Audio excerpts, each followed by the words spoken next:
आज खरोखर ही अत्यंत आनंदाची गोष्ट आहे की पुण्यश्लोक अहिल्यादेवी होळकर यांच्या त्रिशताब्दी निमित्त महाराष्ट्र शासनाच्या जलसंपदा विभागाने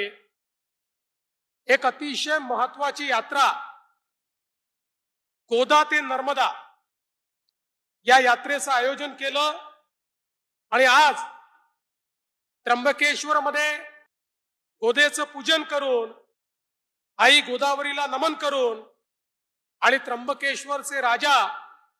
त्र्यंबकेश्वर महादेव यांना नतमस्तक होऊन इथनं या यात्रेची सुरुवात होतीये। आणि दुसरीकडे पुण्यश्लोक अहिल्यादेवींच्या गावामध्ये चौंडीमध्ये त्या ठिकाणी यात्रेची दुसरी जी काही तुकडी आहे त्यांनी त्या ठिकाणी सुरुवात केली आहे आणि आता ही यात्रा पुढे माहेश्वर पर्यंत वेगवेगळ्या भागातनं जाणार आहे। खरं म्हणजे आपले माननीय मोदीजी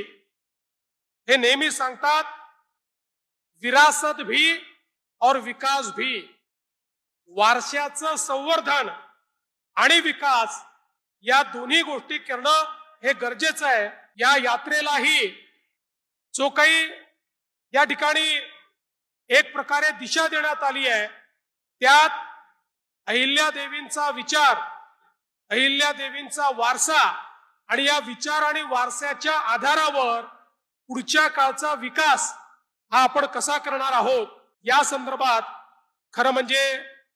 या यात्रेची रचना करण्यात आली आहे। आपल्या सगळ्यांना माहिती आहे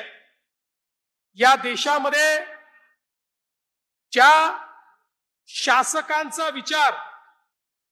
उत्तम शासक म्हणून केला जातो त्यांच्यामध्ये जसं आपण सर्वात पहिल्यांदा छत्रपती शिवरायांचं नाव घेतो तसंच या देशामध्ये उत्तम शासक म्हणून जर कोणाचं नाव घेता येईल